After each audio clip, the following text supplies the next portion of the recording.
Kalau pertanyaan ini tanyakan kepada Anda, apa jawabannya? Yang jujur ya. Biasanya kan jawabannya standar, ingin melayani Tuhan. Itu idealnya. Tapi sungguh-sungguh ditanyakan, apa tujuan hidup Anda? Maka didapati 80% mengatakan mau menjadi orang kaya. Lalu 50% mengatakan, tebak apa? Anak muda nggak mikirin sehat. Iya kan? Orang bilang makan paku aja masih hidup katanya. Ya kan? Mau menjadi orang terkenal. Ya. Nggak ada yang bilang mau melayani Tuhan. Jadi ini adalah konsep berpikir milenial. Ingin menjadi orang kaya, ingin menjadi orang terkenal. Dari mana konsep itu datang? Karena itulah zaman kita. Kita disihir oleh ada dua icon yang menyihir kita. Dua icon zaman now. Yang menguasai kita, yang mengikat kita, yang membuat kita menjadi budaknya. Ya. Sehingga kita tidak menyadari kita siang malam mengabdi kepada dia. Anda tahu apa itu? Ya? Uang. Betul. Yang kedua apa? Medsos termasuk di dalamnya. Apa itu? Gadget termasuk di dalamnya. Apa itu? Teknologi. Betul ya? Uang dan teknologi. Saya mau tanya siapa di sini yang tidak punya handphone? Ada? Nggak punya handphone? Nggak bawa apa nggak punya? Nggak punya. Wah, luar biasa ya. Nggak dikasih kali sama bapaknya. Anak saya sampai SMP saya nggak kasih handphone. Dan dia komplain lah, dia katakan, tapi tahu nggak katanya, teman sekelas saya, bapaknya supir, dia punya handphone. Papa saya direktur perusahaan, saya nggak punya handphone katanya. Dan saya bersyukur saya kirim dia sekolah di satu sekolah yang memang semua tidak ada handphone.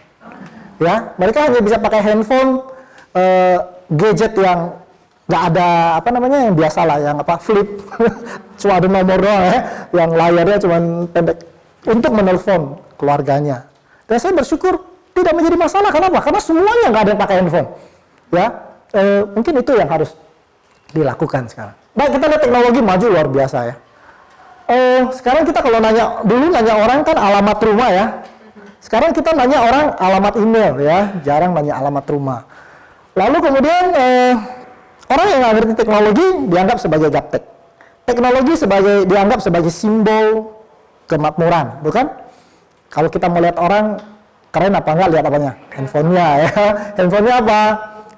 Istri saya diketawain karena zaman dulu masih pakai handphone yang ada antenanya ya. udah ketinggalan zaman. Dilihat dari handphone.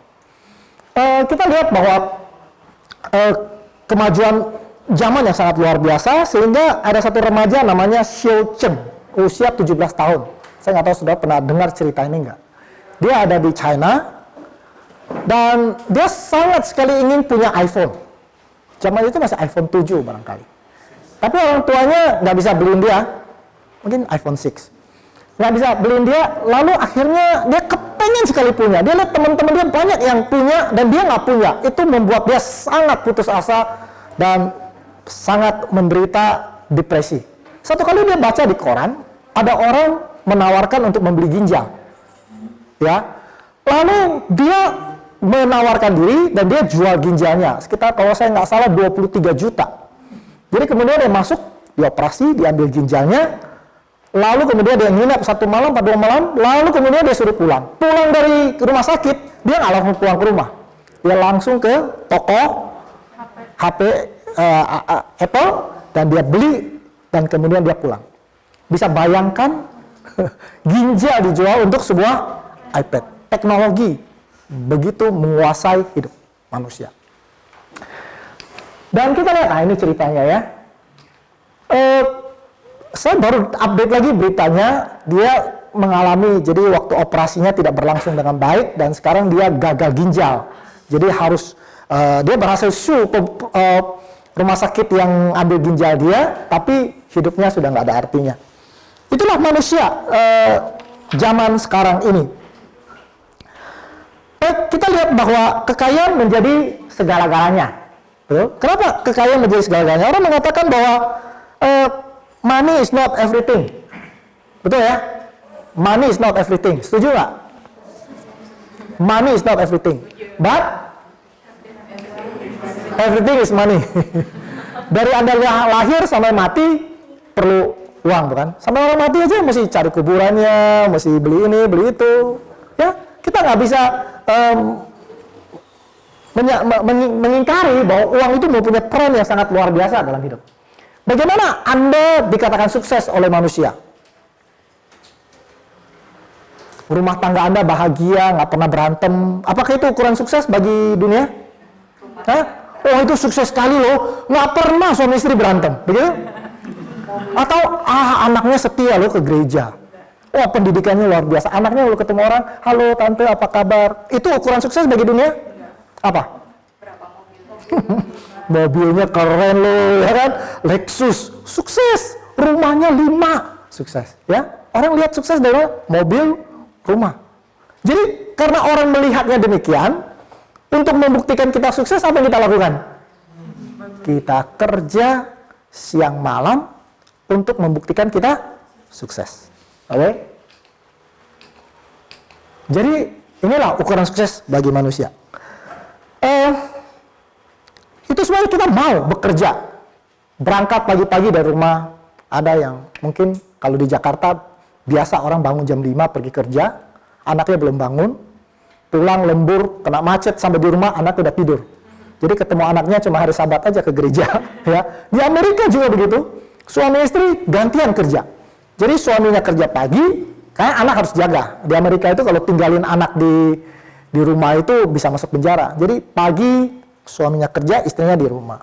Nanti istrinya pergi kerja, suaminya pulang. Jadi mereka nggak pernah ketemu suami istri. Hanya supaya bisa dibilang sukses oleh manusia. Begitu hebatnya uang. Ada satu lelucon dikatakan ada seorang ibu ditinggal oleh suaminya, meninggal. Jadi nangis nggak berhenti. Jadi ada 3 pria mau mencoba menghibur istri dari temannya yang meninggal. Yang satu pintar ngomong. Wah, dia bilang, ibu nggak usah menangis, ya orang yang sudah meninggal ya sudah meninggal. Kita maju, kita move on dan sebagainya. Ibunya marah-marah bilang, iya, situ ngomongnya enak. Coba kalau istri situ yang meninggal, bapak yang meninggal nih, dimaki-maki balik. Akhirnya orang itu mundur, dia nggak tahu mesti bikin apa lagi, nggak bisa ngomong. Lalu ada satu orang yang nggak pinter ngomong, dia bilang, coba saya yang bujuk. Ah, kamu nggak pinter ngomong, bisa bujuk? Ya, saya coba. Lalu dia datang, dia keluarin uang 10 juta, masukin amplop, bu ini buat ibu ya. Langsung tangisannya hilang, jadi senyuman. Uang berbicara lebih keras daripada orang yang pintar ngomong, ya. Begitu hebatnya uang, ya. Ini satu fakta yang sangat menarik, katakan hanya 5% manusia menguasai 90% uang yang beredar. Jadi yang 95 hanya menguasai 10%. Anda termasuk yang mana? Ya, 95 lah. Kalau Anda termasuk yang 5% nggak berada di tempat ini. Atau datangnya naik helikopter. Kalau dibagi rata, satu orang dapat 24 miliar, katakan. Tapi dikatakan kalau ini dilakukan, semua orang dibagi, ada satu orang mengatakan, memprediksikan 5 tahun kemudian akan balik lagi kepada kondisi seperti ini. Jadi ada orang yang memang sifatnya mampu mengumpulkan uang, ada orang yang kalau dapat uang, foya-foya, dihabisin semuanya, ya. Makanya buku-buku seperti ini laku keras, ya. Orang ingin menjadi kaya, ya, ingin memiliki uang banyak. Ini menjadi motivasi kita hidup. Ya, terus mengejar apa? Kebahagiaan melalui uang. Ini cuma saya apa kalian juga merasa begitu? Ada nggak? Disihir oleh iklan, ya? Kita kan hidup. Kalau di kampung dulu ada TV mungkin nggak terlalu. Kalau sekarang tiap mau baca buku, wah, handphone, dulu baru iPhone 7, sekarang ada iPhone berapa? 10, 10 ya. Dulu saya beli apa namanya ya, Samsung S7, sekarang ada S10, terus keluar. Jadi kalau kita lihat handphone orang, lihat handphone kita, aduh malu. Kita udah zaman kapan punya handphone. Dan kita lihat, wah, orang mengejar-ngejar. Jadi Anda punya status, kehebatan, kemajuan, sukses ditampilkan dalam bentuk apa? Gadget. Gitu bukan sih?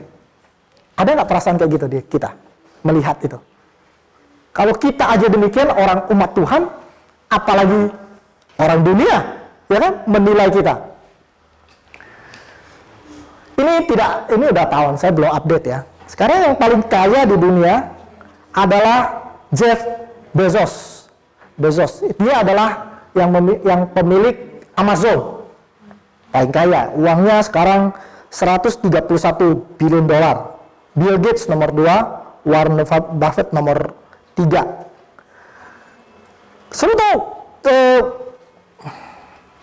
pendapatan Bill Gates itu sebenarnya nggak banyak, cuma 2.500.000 rupiah. Gede atau kecil? 2,5 juta. Besar nggak? Per detik. 1 detik 2,5 juta, ya. Jadi katanya kalau Bill Gates itu duitnya jatuh, ya, 10 juta, dia nggak mau ambil. Karena kalau dia ambil perlu 4 detik itu udah 10 juta katanya, jadi dia jalan terus. Kalau Bill Gates itu uangnya ditukar jadi uang kertas, dia katakan uang itu kalau bisa sampai ke bulan, balik lagi, ke bulan, balik lagi 14 kali. Ya, jadi ini di luar kita punya pikiran untuk memahami. Dan kita pikir orang-orang begitu kan pasti bahagia ya. Oke. Sekarang pertanyaan, salahkah kita punya uang banyak? Hah? Salah nggak? Ini ayat pernah baca ayat ini? Coba baca sama-sama. Benar atau enggak? Salah ya. Uangnya nggak masalah, tapi apa yang salah? Cinta uang yang masalah. Jadi jangan kita benci uang, ya. Tapi jangan kita mencintai dia. Akar segala kejahatan adalah cinta uang. Dan yang menjadi masalah adalah dikatakan janganlah kita menjadi apa? Hamba uang. Janganlah kamu menjadi hamba uang. Dan ayat yang ketiga dikatakan tidak seorang pun bisa mengabdi kepada dua tuan. Karena jika dia demikian, ia akan membenci seseorang dan mengasihi yang lain. Atau ia akan setia kepada yang seorang dan tidak mengindahkan yang lain. Kamu tidak akan mengabdi kepada Allah dan kepada siapa? Mammon. Luar biasa ya, Tuhan membandingkan dirinya dengan lawannya siapa? Dia tidak mengatakan Tuhan dan setan, ya. Jangan menyembah setan. Dia katakan apa? Mammon. Dalam hal ini apa? Uang. Dia tahu bahwa di akhir zaman kita tidak lagi menyembah patung, ya, sembahan seperti zaman-zaman Israel kan, mereka menyembah Baal dan sebagainya. Dia tidak kata mengabdi kepada Allah atau Baal, enggak. Dengan apa? Mammon. Karena dia tahu satu kali kita akan diperbudak, tadi hamba uang, kita diperbudak oleh Mammon. Satu hari kelak di akhir zaman itu kita akan mencintai uang. Kita akan menjadi budak daripada uang. Anda setuju nggak? Sekarang kita ini ada budak dari uang. Mayoritas manusia itu dibudak uang, betul? Pergi dari pagi, pulang malam. Ya kan? Ada yang bergumul sampai mesti bekerja hari Sabat. Hanya supaya apa? Hanya supaya apa? Kalau hanya supaya bisa hidup, saya mengerti. Tapi bukan. Supaya apa? Supaya dianggap berhasil, betul? Ya kan malu dong, masa handphone dia lebih keren dari handphone saya kerja keras supaya bisa beli handphone yang sama kerennya dengan dia, betul? Punya mobil, wah udah senang punya mobil, tetangga punya mobil lebih bagus, aduh saya mesti kerja lebih keras lagi. Ya kadang-kadang bukan dia mau, istrinya yang dorong-dorong, masa kita kalah sih ya, sama mobil tetangga sebelah, kerja lebih keras dong, kerja lebih keras. Ya kan, nanti anaknya sekolah, tetangga sekolahnya sekolah bagus, internasional, masa anak kita di sekolah Advent? Tadi sekolah Tuhan ya.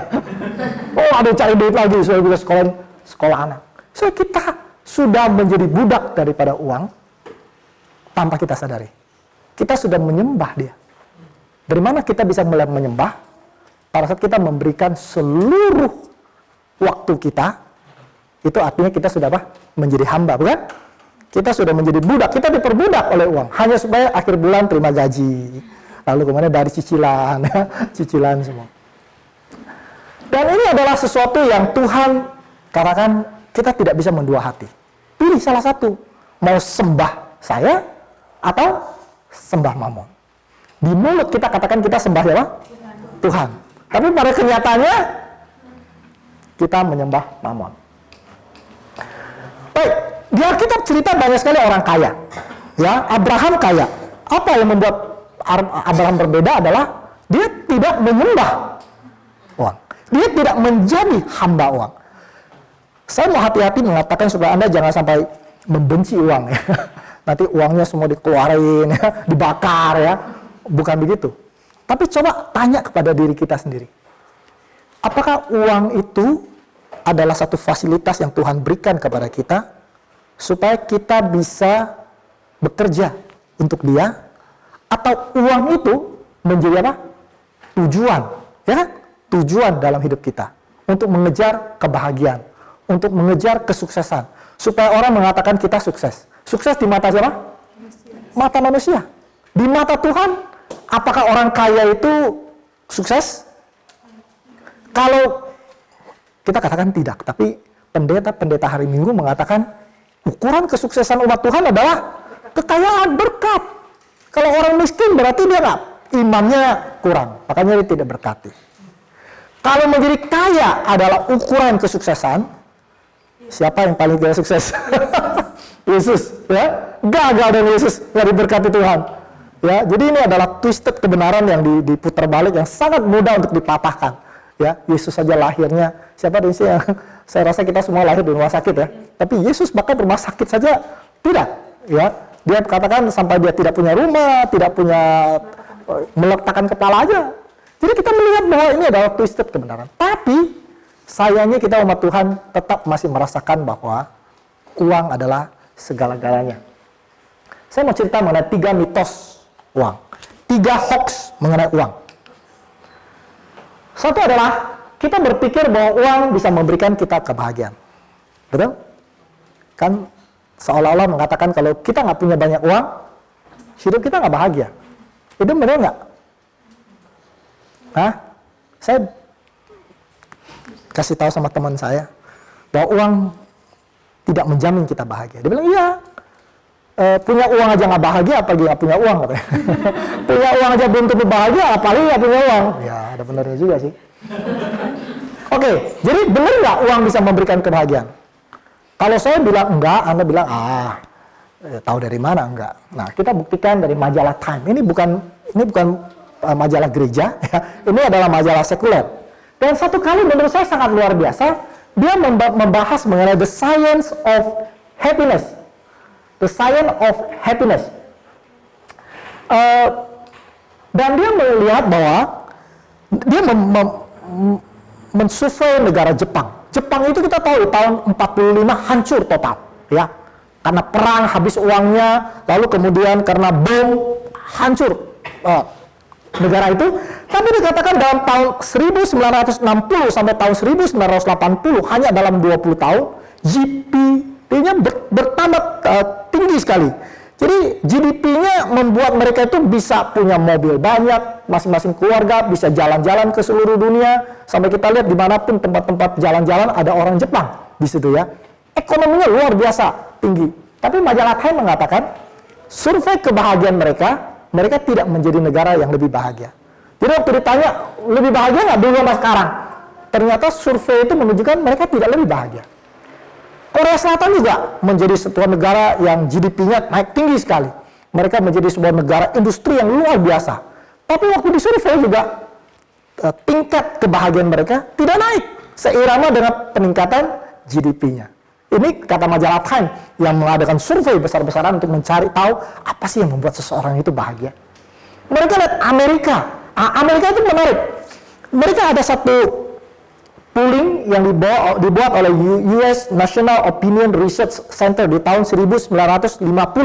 Mereka survei orang Amerika sepertiganya itu mengatakan dirinya sangat bahagia. 2/3-nya miserable. Sepertiganya bahagia, sangat bahagia. Dan kemudian mereka mengadakan itu secara continuous. Tiap 5 tahun diadakan satu penelitian. Dan di akhir belum lama mereka mengadakan penelitian. Setelah Amerika menjadi negara industri yang begitu maju, GDP-nya naik berkali-kali lipat, waktu disurvei, yang bahagia sepertiga juga. Ya ada peningkatan. Lalu apa yang membuat manusia bahagia? Begitu juga Eropa. Nah ini sangat menarik. Dylan and Evans itu penulis buku Emotion mengatakan The Science of Sentiment.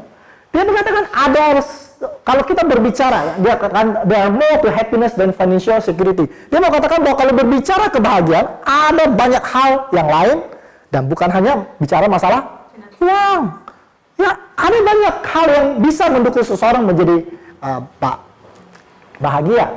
Ini dia wawancara. Kemudian dia wawancara 400 orang-orang yang paling kaya di dunia. Mendapati bahwa orang-orang itu 400 orang paling kaya di dunia. Hartanya mungkin dibandingkan dengan kita ribuan kali, puluhan ribu kali lipat. Harusnya kebahagiaan dia dibandingkan kita juga harus apa?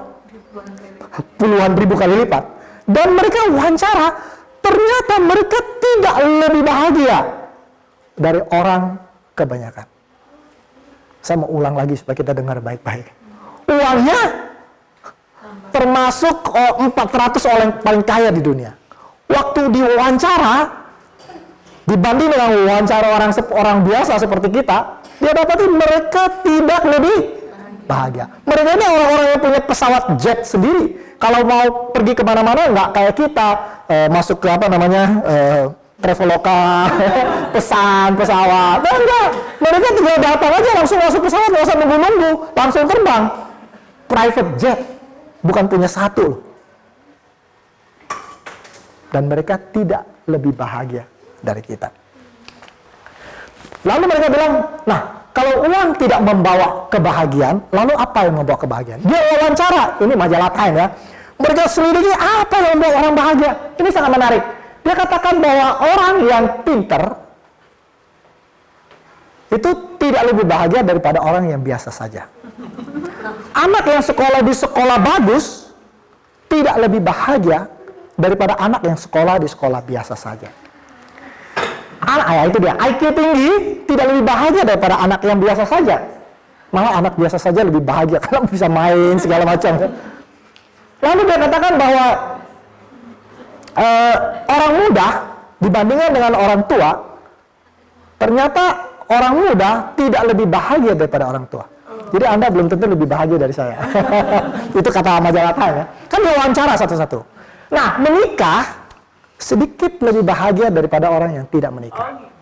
Itu juga tergantung dengan siapa Anda menikah. Menikah bisa membawa Anda ke surga. Menikah juga bisa membawa Anda ke sekolah di mana Anda belajar ke surga. Siapa yang bilang neraka tadi ya?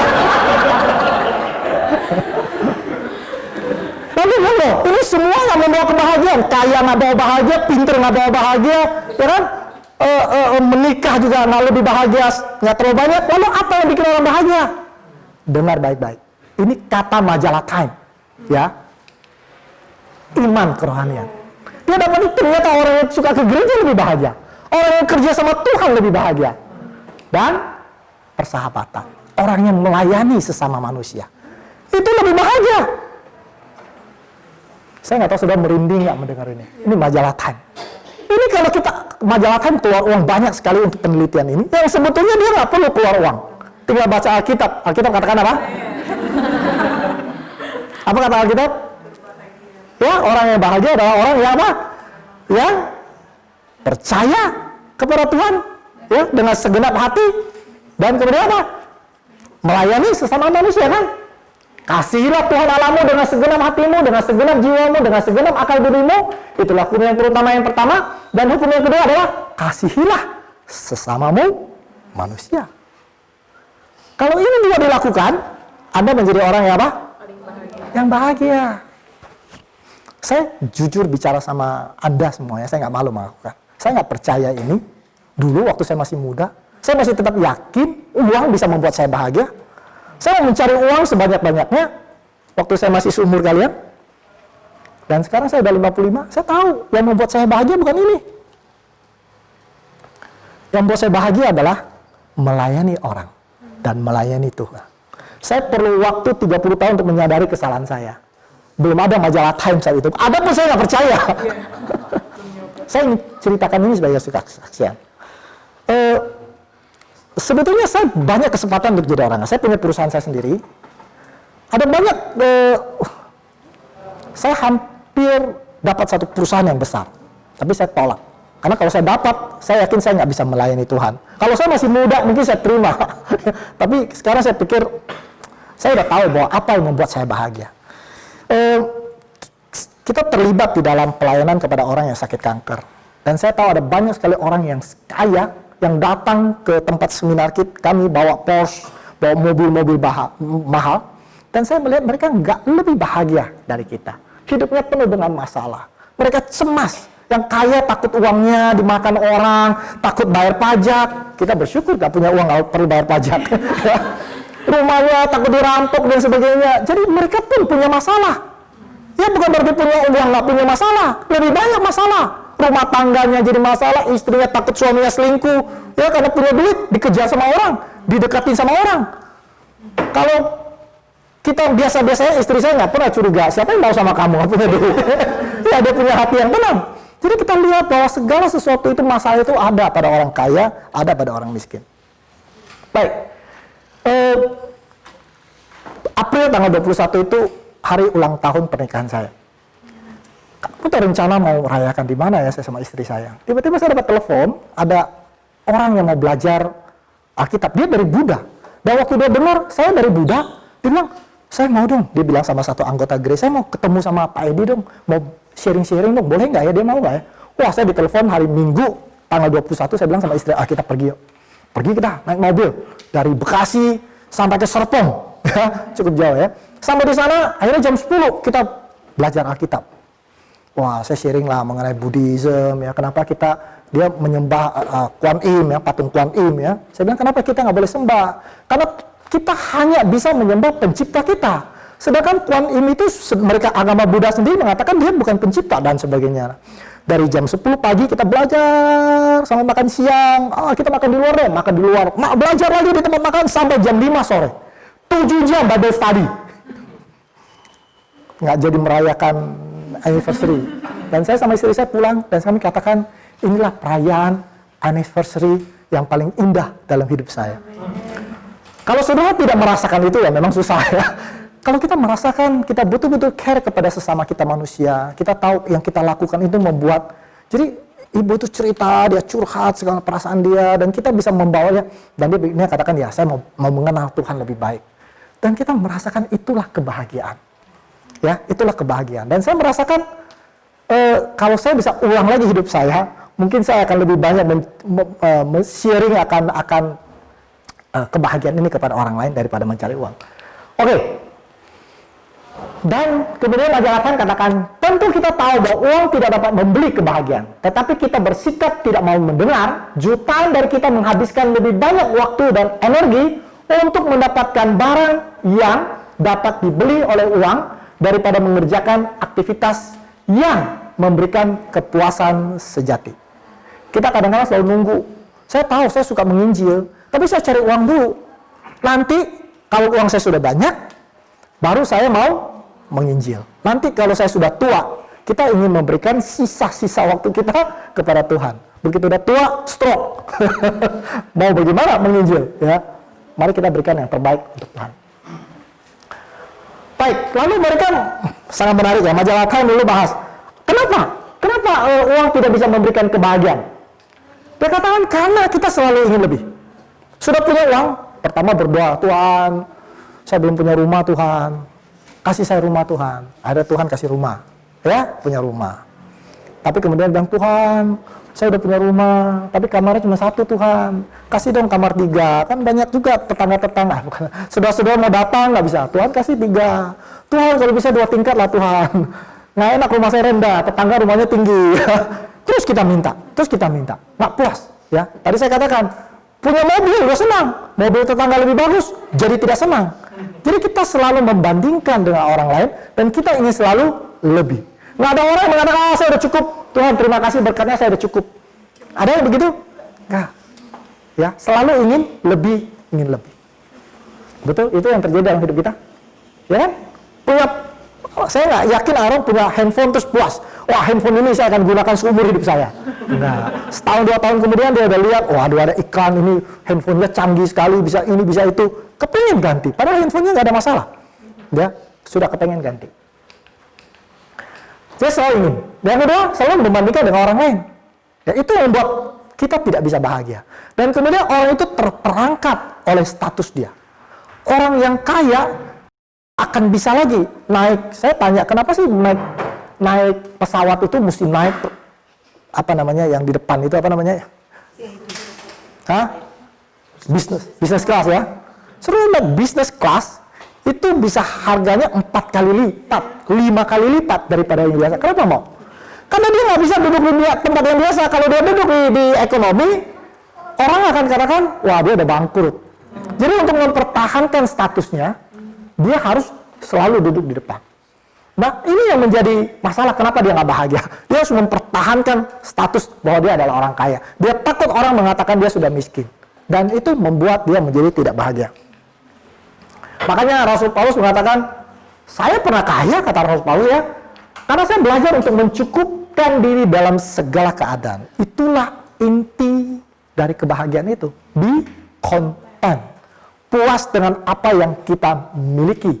Hidup sesuai dengan kemampuan kita. Gunting kartu kredit. Ya kan? Kartu kredit itu kan sebetulnya nggak mampu. Lalu kemudian sok mau membeli sesuatu yang dia tidak mampu, lalu kredit. Nah, kartu kredit itu bunganya luar biasa. Jadi hiduplah dengan kemampuan kita. Kalau kita punya gaji 5 juta, hiduplah dalam 5 juta itu. Kalau kita punya gaji 3 juta, ya hidup sesuai dengan kemampuan kita. Oke. Lalu kemudian 1 Timotius 6 ayat 8 katakan, asal ada makanan dan pakaian, cukuplah. Apa maksudnya? Artinya, Oke. Ini sangat menarik. Jadi dikatakan bahwa majalah Times mengatakan, orang pada saat dia nggak punya uang, ya mungkin kita baru tamat sekolah, nggak punya rumah, nggak punya mobil, ya. Lalu kemudian kita kerja, lalu kita mampu beli mobil 1, kita mampu beli rumah 1. Dia bilang kebahagiaannya itu naik dari sini, sampai ke sini. Oke? Dengarkan baik-baik ya. Rumah pertama, mobil pertama, naik. Saya masih ingat saya waktu punya motor pertama waktu saya tingkat 1 kuliah. Waduh, senang bukan main. Wah, saya peluk-peluk itu motor. Ya, kayaknya inilah kebahagiaan saya yang paling tinggi. Kendaraan pertama. Dengarkan baik-baik, ini sangat menarik. Dia pada saat orang itu punya rumah yang kedua, mobil yang kedua, rumah yang ketiga, rumah yang keempat, kebahagiaan naik. Bisa paham maksudnya? Ini dikatakan asal ada makanan, pakaian, cukuplah. Jadi basic need Tuhan akan penuhi. Itu yang membawa kita bahagia. Memang nggak bahagia kalau kita makannya susah. Tapi Tuhan katakan umat Tuhan tidak mungkin akan jadi minta-minta, ya kan? Dia akan cukupi basic need kita. Persoalannya kita nggak mau basic need aja. Kita mau punya rumah, nggak mau cuma 1, punya 2, punya 3, punya 4. Karena kita dengar tetangga kita saudara kita punya uang banyak, rumah banyak. Tapi itu tidak membawa kebahagiaan. Menurut majalah Time. Kebahagiaan naik apa? Garis datar. Tapi pada saat dia belum punya apa-apa, punya mobil 1, punya rumah 1, naiknya tinggi sekali. Jadi kita harus mengejar basic need. Tapi lebih daripada itu, tidak membawa kebahagiaan kepada kita.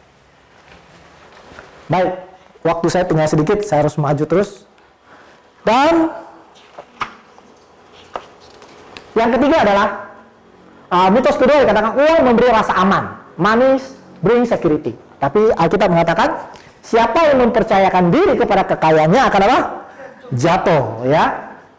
Nah, kemudian Lukas 12 ayat 16 menceritakan suatu perumpamaan. Ada orang kaya, tanah berlimpah hasilnya. Dia bertanya dalam hatinya, apakah yang harus aku perbuat? Sebab aku tidak mempunyai tempat di mana aku dapat menyimpan hasil tanahku. Lalu katanya, inilah yang akan kuperbuat. Aku akan merombak lumbung-lumbungku dan aku akan mendirikan lebih besar dan aku akan menyimpan segala di dalamnya, segala gandum dan barang-barangku. Saya mau tanya, apa yang salah dari orang itu? Kemudian saatnya dikatakan, dia bilang, sesudah itu aku akan berkata kepada jiwaku, ada padamu banyak barang tertimbun untuk bertahun-tahun lamanya. Beristirahatlah, makanlah, minumlah, bersenang-senanglah. Ya, lalu Tuhan mengatakan kepadanya, hai orang bodoh, pada malam ini juga jiwamu akan diambil daripadamu. Dan apa yang kau serahkan, kesediakan untuk siapakah itu nanti? Demikianlah jadinya dengan orang yang mengumpulkan harta bagi dirinya sendiri, jika ia tidak kaya di hadapan Allah.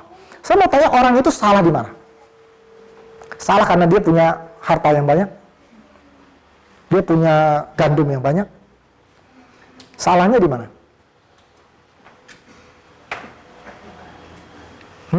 Nggak bagi-bagi? Di mana salahnya? Hah?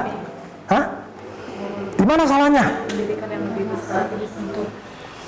Anda tidak masalah punya lumbung yang banyak. Tak ada yang salah. Salah di mana dia? Hah?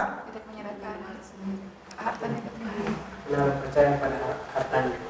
Ya, dia bergantung kepada hartanya. Dia pikir hartanya bisa memberikan dia security, keamanan. Tuhan bilang, saya kasih sakit kanker ya, sudah hilang semua security, habis semua uang, betul? Jadi salahnya dia bukan karena hartanya banyak, tapi dia bergantung kepada hartanya. Saya melihat ada banyak sekali orang yang sakit kanker, nggak pusing lagi duitnya, nggak mikirin duit lagi. Yang dia pikirin apa? Aduh, saya sembuh nggak ya? Saya sembuh nggak ya? Kalau ada orang yang bisa sembuh saya kasih deh semua harta saya deh. Ternyata kesehatan lebih penting daripada uang. Makanya Tuhan katakan, janganlah kamu mengumpulkan harta di bumi ngengat dan karat merusaknya, dan pencuri membongkarnya serta mencurinya. Tapi kumpulkanlah bagimu harta di sorga. Di sorga ngengat dan karat tidak merusaknya, dan pencuri tidak membongkar serta mencurinya. Baik, mitos yang ketiga adalah semua harta ini adalah milik saya berhak atas semuanya. Tapi Tuhan mengatakan kita adalah apa istilahnya?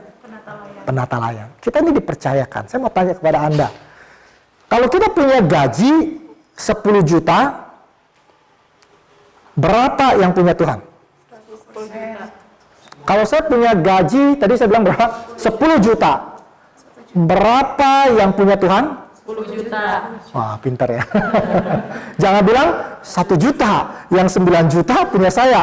10 juta itu punya Tuhan.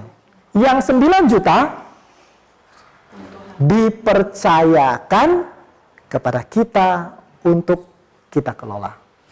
Jadi kalau semua uang itu punya Tuhan, dan Tuhan percayakan kepada kita, ngapain kita capek-capek cari duit sebanyak-banyaknya? Terserah kepada Tuhan mau percaya kepada kita berapa yang Tuhan mau percaya.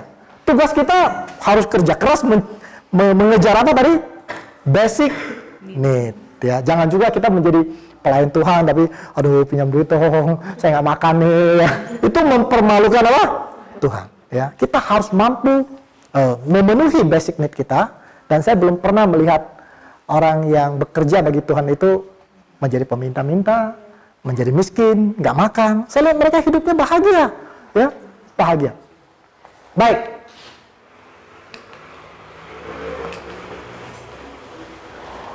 Nah, kita juga bertanggung jawab kepada saudara kita yang kekurangan, ya. Dan ini beberapa prinsip Alkitab mengenai uang. Sebab kita tidak membawa sesuatu ke dalam dunia, kita pun tidak dapat membawa keluar, ya. Kita adalah orang kaya, waktu mati apa yang dibawa? Hanya apa? Peti mati. Mau terbuat dari berlian, ya sama juga, ya, nggak ada gunanya. Jadi kita hidup ini sangat singkat sekali. Kita hidup, Alkitab katakan berapa tahun? 70 tahun. Bonus 80 tahun. Ya, selebihnya penderitaan. Jadi mari kita gunakan waktu yang tidak lama. Kak Ade berapa umurnya? 29. 29, ya 30. Masih sisa mungkin sekitar 40-50 tahun. Gunakan itu untuk apa? Untuk kemuliaan Tuhan, untuk menjadi berkat bagi sesamanya. Jangan hanya untuk apa? Digunakan untuk melayani siapa? Si Mamon tadi. Banyak orang yang hidup sesuai umur 50-60 tahun ya. Lalu di ranjang dia katakan, saya sudah mengabdi pada Tuhan yang salah. Saya mengabdi kepada Mamon, sekarang uang saya banyak, tapi saya merasa saya tidak berbuat apa-apa untuk sesama manusia. Sekarang anak-anak saya berkelahi merebut harta yang saya cari. So sekalian tinggalkan kepada anak-anak kita legacy. Bagaimana kita melayani Tuhan. Bagaimana kita berbuat sesuatu untuk sesama manusia. Jadi lebih penting kita kaya di hadapan Tuhan daripada kaya di hadapan manusia. Oke, nanti di bagian yang kedua saya akan berbicara mengenai calling. Bagaimana saudara tahu saudara dipanggil oleh Tuhan? Bagaimana saudara bisa bekerja untuk Tuhan? Dan saya akan ceritakan pengalaman hidup saya yang saya lihat luar biasa Tuhan memanggil orang-orang untuk bekerja bagi Dia di akhir zaman. Dan kita akan belajar bagaimana kita bisa bekerja sesuai dengan kita punya talenta, di mana kita bisa fit in. Dan nanti di bagian yang ketiga kita akan gabung antara calling dengan uang dan bagaimana kita bisa melayani Dia. Saya akan cerita pengalaman di CMC, bagaimana Tuhan memberkati dan saya percaya inilah hidup yang saya namakan hidup yang berkelimpahan. Bukan berkelimpahan harta, tapi berkelimpahan akan kebahagiaan. Seperti yang majalah Time katakan. Karena apa? Karena kita hidup melayani Tuhan, karena kita mengasihi Dia, dan kita melayani sesama manusia, karena kita mengasihi mereka. Sampai di sini ada pertanyaan? Ada? Ada di sini yang full time ministry, bekerja untuk Tuhan full time? Ada? Ada, oke. Bisa bagikan sedikit? Menyesal? Gak menyesal sih, tapi Ya. Ada beberapa waktu di dalam kehidupan saya, kalau boleh jujur, saya perlu mengevaluasi di akhir tahun, Pak Edi, apa yang Tuhan mau saya lakukan untuk tahun berikutnya. Karena kami tahu ada kebutuhan-kebutuhan yang meningkat. Meningkat, betul. Berikutnya, karena seperti tahun 2011 waktu saya meninggalkan pekerjaan dan full time pelayanan, saya kondisinya masih single. Ya. Terus kemudian tahun 2012 kami menikah dan kebutuhan kami nggak banyak. Sekarang anak saya sudah di TK dan mau masuk SD, kami mulai menghitung berapa biaya untuk masuk SD dan sebagainya gitu ya. Jadi ada waktu-waktu di mana saya bertanya kembali kepada Tuhan, Tuhan, apa yang Tuhan inginkan dalam hidup saya? Karena dulu saya berpikir bahwa meninggalkan pekerjaan dan melayani Tuhan full time itu adalah yang terbaik. Ya.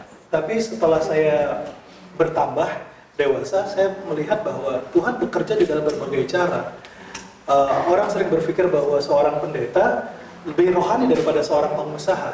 Ya. Tetapi seorang pengusaha bisa dipakai Tuhan dengan cara yang Betul. luar biasa. Seorang pendeta punya jemaat 100, seorang pengusaha punya pabrik dan karyawannya misalnya ada 5.000 dan bisa memuridkan 5.000 orang. Jadi saya bertanya, Tuhan, panggilan yang Tuhan taruh di dalam hati saya itu apa gitu ya. Ya. Dan so far sih Tuhan masih suruh full time. Oke. Dan kebutuhannya masih dipenuhi sampai sekarang. Oke. Tapi karena dulu saya bekerja di banking, kami ada proyeksi di mana kebutuhan ke depan bertambah besar gitu. Oke. Saya mau Anda tidak salah mengerti ya. Jangan sampai Anda pulang yang bekerja terus berhenti dari pekerjaannya ya. Saya tidak minta Anda mesti full time. Tadi dikatakan benar, Tuhan memanggil kita bekerja di bidang atau ladang yang berbeda-beda. Yang saya ingin sampaikan sampai akhir dari pembicaraan saya adalah jangan mencintai uang. Oke? Jangan mencintai uang. Pada saat kita mencintai uang, uang itu berkuasa kepada kita. Tapi kita harus menjadi apa? Budak daripada uang. Tapi kalau kita menggunakan dengan baik, maka uang menjadi apa? Hamba kita. Kita bisa gunakan untuk pekerjaan Tuhan. Kita bisa gunakan untuk menolong sesama manusia. Tapi pada saat kita mencintai Dia, kita menjadi apa?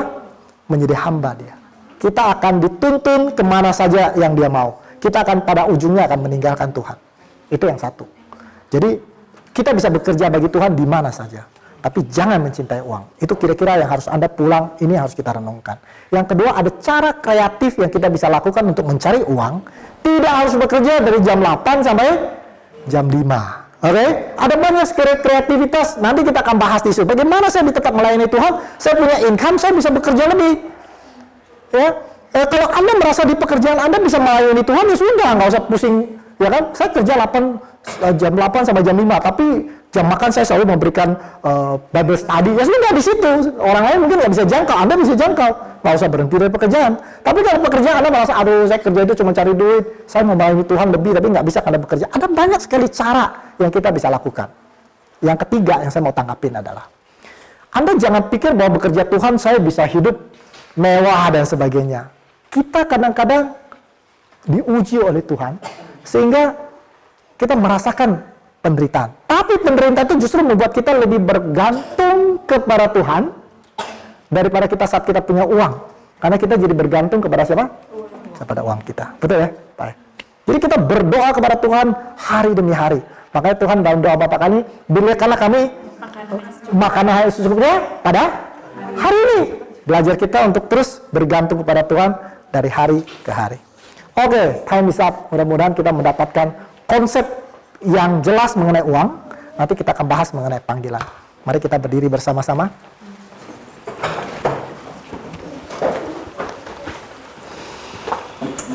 Bapa di surga, kami kembali datang kepada Tuhan.